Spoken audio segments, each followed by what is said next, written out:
Hello everybody, कैसे हैं आप सभी। मैं आपका स्वागत करती हूं आपके अपने YouTube channel classes for commerce student with Ritu Chaudhary पर। इससे पहले जो हमारी क्लास थी उसमें हमने पढ़ा था issue of debenture. Issue of debenture क्या होता है, उससे रिलेटेड क्या क्या हमारी एंट्रीज होती है, डिबेंचर्स को कैसे कैसे इशू किया जाता है, प्रीमियम पर, पार पर, डिस्काउंट पर।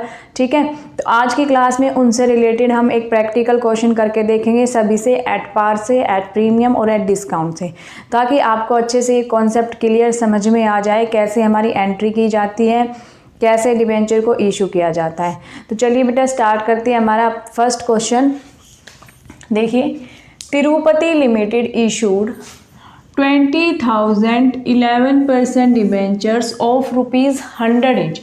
कितने का है? 100 का एक डिबेंचर है आपका, 11% डिबेंचर्स हैं। देखिए जो 11% डिबेंचर है, जब तक हमें इंटरेस्ट पे नहीं करना तब तक ये इंटरेस्ट ऑफ रेट हमारे क्वेश्चन को इफेक्ट नहीं करेगी।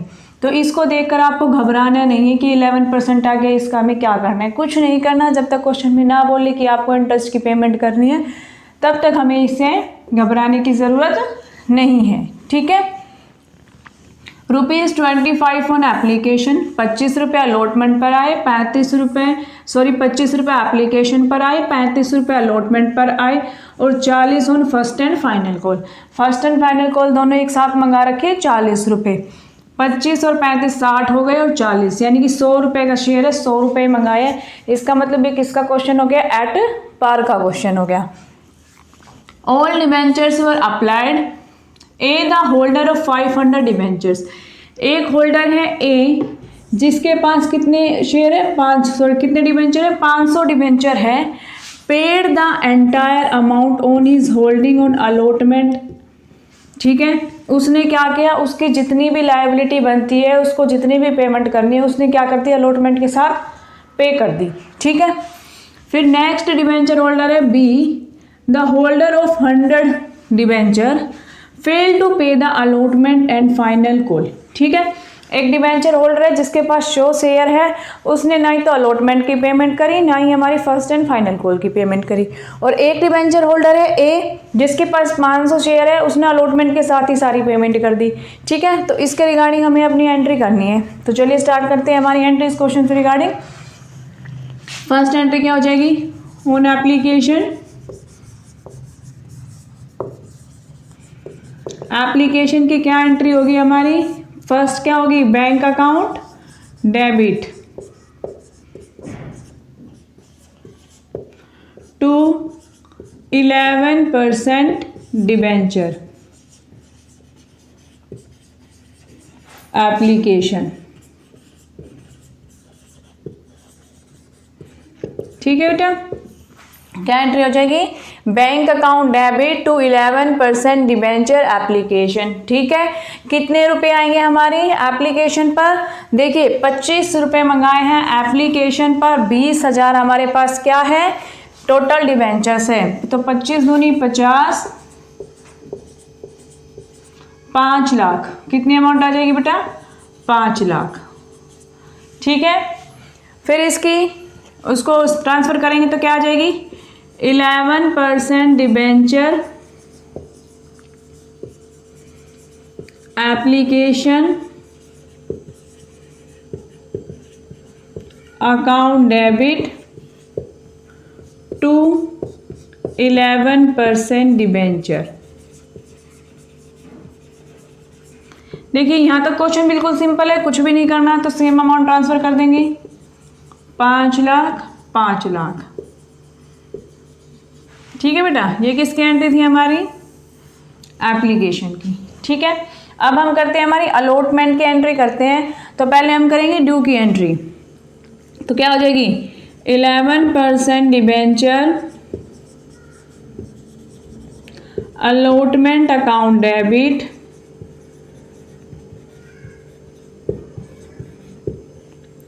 To 11% debenture. ठीक है, ये हमारी सिंपल एंट्री होती है। अब क्वेश्चन में बोला है कि एक शेयर होल्डर है जिसके पास कितने हैं? 500 डिबेंचर होल्डर, शेयर होल्डर निकलता है बेटा बार बार।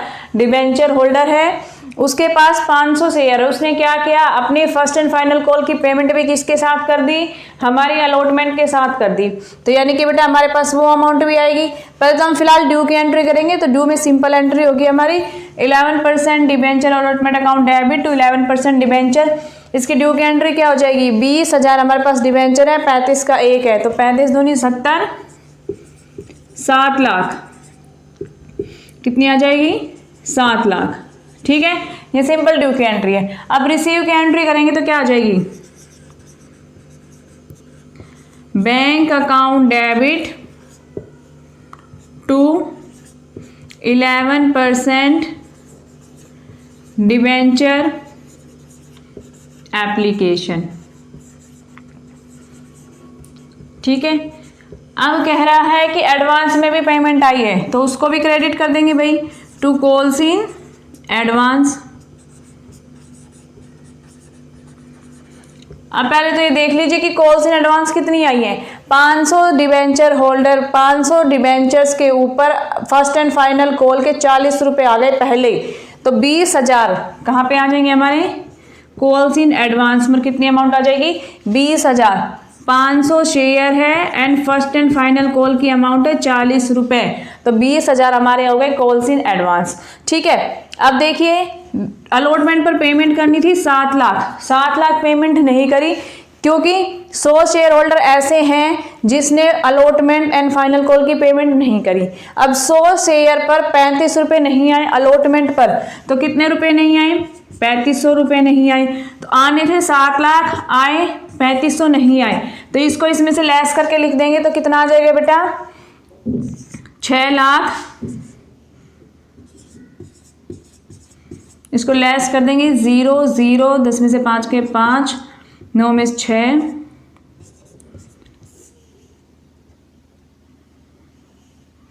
6 बचेगा, सॉरी 6,96,500। ठीक है, तो हमारे डिबेंचर एप्लीकेशन यानी कि सॉरी एप्लीकेशन नहीं है बेटा, ये अलॉटमेंट है।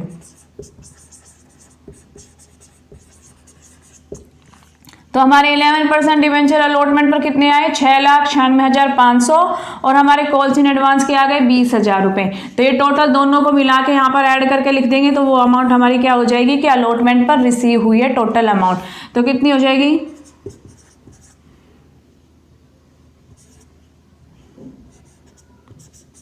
7,16,500 रुपए। ठीक है, बैंक हमारे कितने आ जाएंगे, अलॉटमेंट के ऊपर टोटल अमाउंट आएगी 7,16,500, जिसमें से 20,000 आएगी हमारी कॉल्स इन एडवांस और हमारी अलॉटमेंट पर आएगी 6,96,500 क्योंकि एक शेयर होल्डर है जिसके पास, एक डिबेंचर होल्डर है जिसके पास 100 डिबेंचर है और उसने 35 रुपये अलॉटमेंट की पेमेंट नहीं करी, लेकिन 3500 रुपये वो लेस हो जाएंगे हमारे। ठीक है, ये थी हमारी किसकी, अलॉटमेंट की एंट्री। अब करेंगे फर्स्ट एंड फाइनल कॉल। सबसे पहले करेंगे ड्यू की एंट्री, तो क्या हो जाएगी, 11% debenture first and final call to 11% debenture, 20,000 share है, 40 रुपए मंगाए हैं, तो कितनी अमाउंट हो जाएगी, 8 लाख।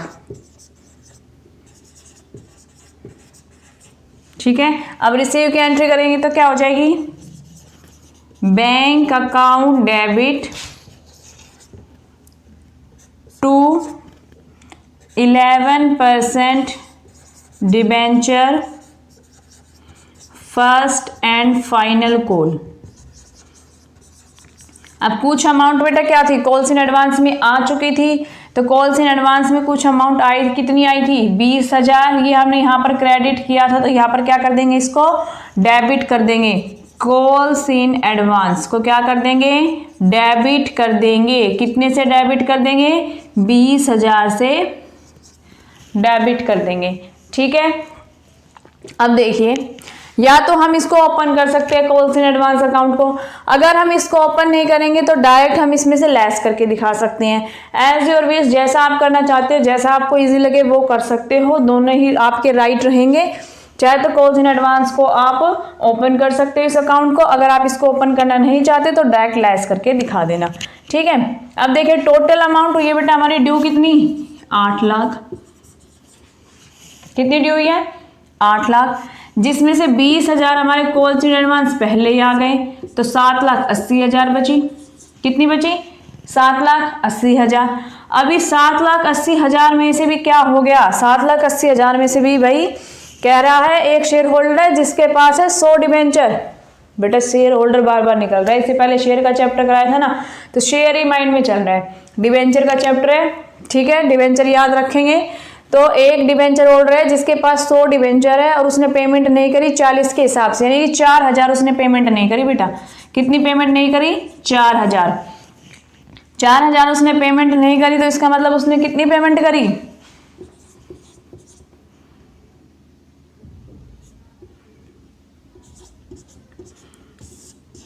7,76,000 बार हमारे पास क्या आई, टोटल बैंक में अमाउंट आई 7,76,000, ठीक है।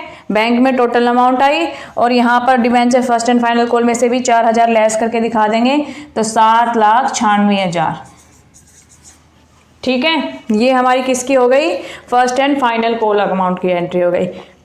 आई होप आपको ये पूरा सिनेरियो समझ में आएगा। ये क्वेश्चन एट पार से रिलेटेड था, एट पार का क्वेश्चन था, ज़्यादा डिफिकल्ट नहीं है, बस ये याद रखना है कि किस पर हमारी अमाउंट कितनी आ चुकी है, एडवांस में आई है, एडवांस में आई है तो उसको लेस कैसे करना है, ठीक है। ये कॉन्सेप्ट रहेगा आपका किससे, एट पार से रिलेटेड। अब हम नेक्स्ट क्वेश्चन पे चलते हैं। नेक्स्ट क्वेश्चन हमारा है प्रीमियम से रिगार्डिंग क्वेश्चन है नेक्स्ट क्वेश्चन हमारा, ठीक है।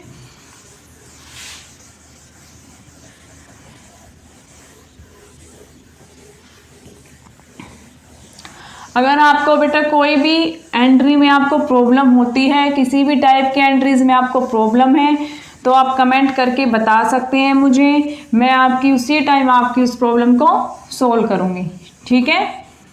इन क्वेश्चन से रिलेटेड आपको जो भी प्रॉब्लम आती है, जो अभी मैं करवा रही हूँ, ठीक है, तो आप मुझे कभी भी कमेंट कर सकते हैं, मैं आपकी प्रॉब्लम सोल्व करवाऊँगी, ठीक है। अब हम चलते हैं हमारे सेकंड क्वेश्चन पर।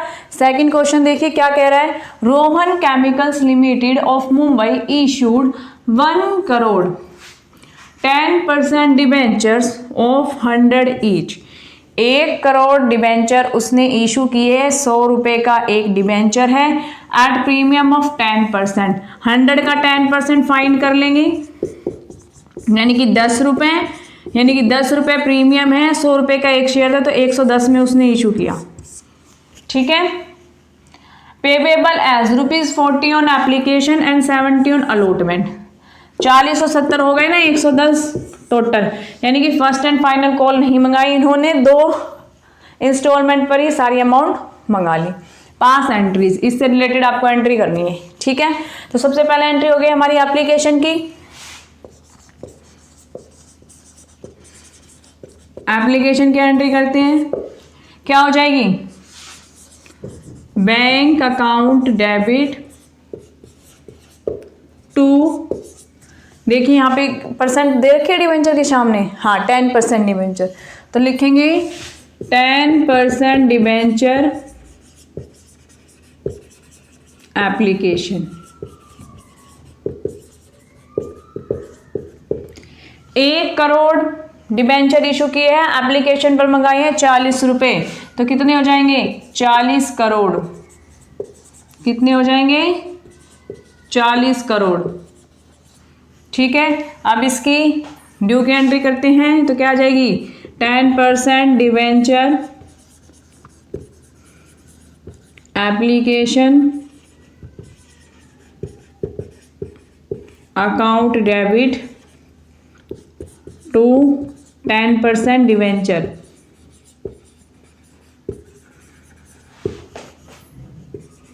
₹40 करोड़।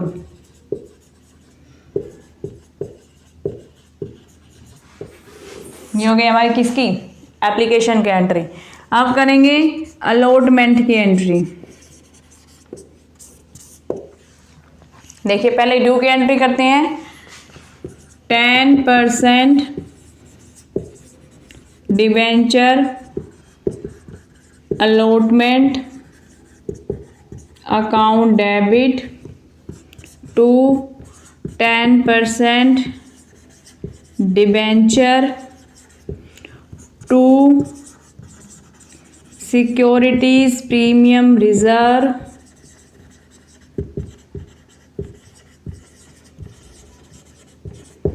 देखिए 70 रुपये है हमारे डिबेंचर के, इसके ऊपर अलॉटमेंट के ऊपर, जिसमें से 10 रुपये हमारे क्या है प्रीमियम के हैं। ठीक है, तो 1 करोड़ टोटल कितनी हो जाएगी 10% debenture allotment. 1 crore debenture issue किए, 70 रुपये अलॉटमेंट पर मंगाए हैं, तो कितने आ जाएंगे 70 करोड़, जिसमें से 60 रुपये हमारे किसके हैं अलॉटमेंट के, तो ये इसमें चले जाएंगे कितने 60 करोड़। कितने चले जाएंगे बेटा 60 करोड़। और 10 करोड़ किस में चले जाएंगे हमारे सिक्योरिटी प्रीमियम रिजर्व में चले जाएंगे। ठीक है, ये थी हमारी किसकी ड्यू की एंट्री। अब रिसीव की एंट्री करेंगे। Bank account debit to 10% debenture allotment account 70 crore.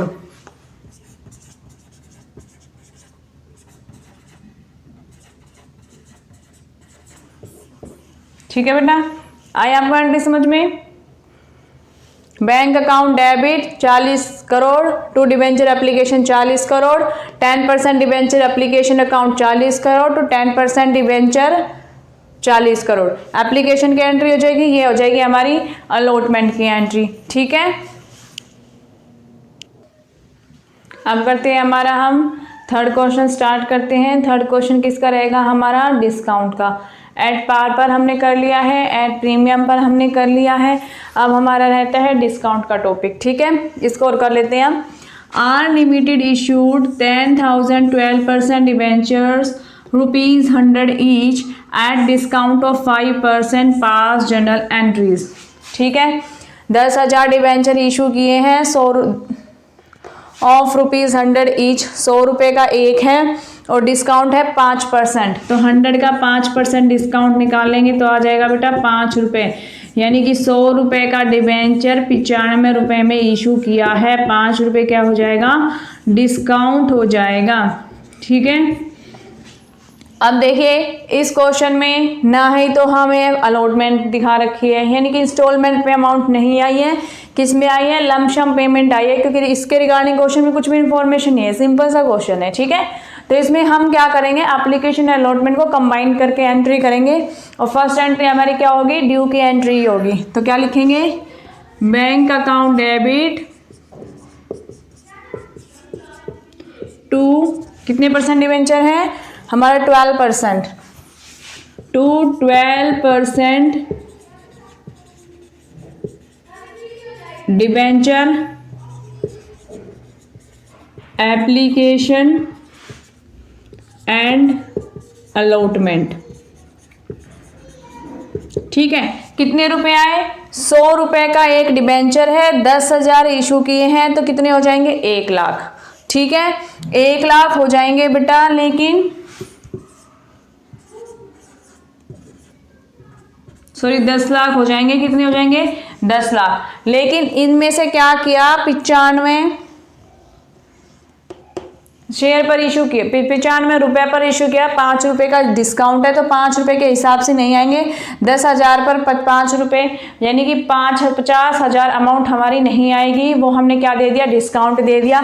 तो टोटल कितनी अमाउंट आएगी 9,50,000 9,50,000, यानी कि आप 95 को भी डायरेक्ट मल्टीप्लाई कर सकते हो 10,000 डिबेंचर से, तो कितनी अमाउंट आ जाएगी 9,50,000 9,50,000। ठीक है, फिर इसकी जो हम ड्यू वाली एंट्री करते हैं वो क्या हो जाएगी 12% डिबेंचर एप्लीकेशन एंड अलॉटमेंट 9,50,000। और बेटा हमारे फिर डिस्काउंट की एंट्री करेंगे, डिस्काउंट अकाउंट डेबिट कितने से 10,000 शेयर पे 5 पे 50,000 टू 12% डिबेंचर 10 लाख। ठीक है, ये एंट्री हो जाएगी हमारी किसी डिस्काउंट से रिलेटेड। ठीक है, आई होप आपको कंप्लीट कॉन्सेप्ट समझ में आ गया होगा। इश्यू ऑफ डिबेंचर, जैसे हम इश्यू ऑफ शेयर करते हैं वैसे हमें इश्यू ऑफ डिबेंचर करना है, सिर्फ हमें शेयर की जगह डिबेंचर रख देना है और एंट्रीज हमारी सेम रहती है। ठीक है, हम शेयर डिबेंचर्स को भी क्या करते हैं, एट पार पर, एट प्रीमियम पर, एट डिस्काउंट पर इशू करते हैं, लेकिन शेयर को डिस्काउंट पर इशू करने के लिए कुछ रिस्ट्रिक्शंस होती है, उसके अंदर रिगार्डिंग उसको डिस्काउंट पर इशू किया जाता है, अदरवाइज शेयर को डिस्काउंट पर इशू नहीं किया जाता है। तो ये हमारा पूरा कॉन्सेप्ट हमारा हो चुका है। अब करेंगे हम कंसाइडरेशन अदर देन कैश। जैसे हमने शेयर में किया था कंसाइडरेशन अदर देन, ऐसे ही हम डिबेंचर में करेंगे कि हम किसी को कैश में पेमेंट ना करके क्या कर देंगे, उसको डिबेंचर इशू कर देंगे। ठीक है, अब इससे नेक्स्ट क्लास में हमारा वही टॉपिक कवर होगा। मैं आशा करती हूँ आपको क्लास अच्छी लगी होगी। अगर आपको क्लास अच्छी लगी हो तो ज़रूर से वीडियो को लाइक करना, चैनल को सब्सक्राइब करना। मिलते हैं नेक्स्ट वीडियो में।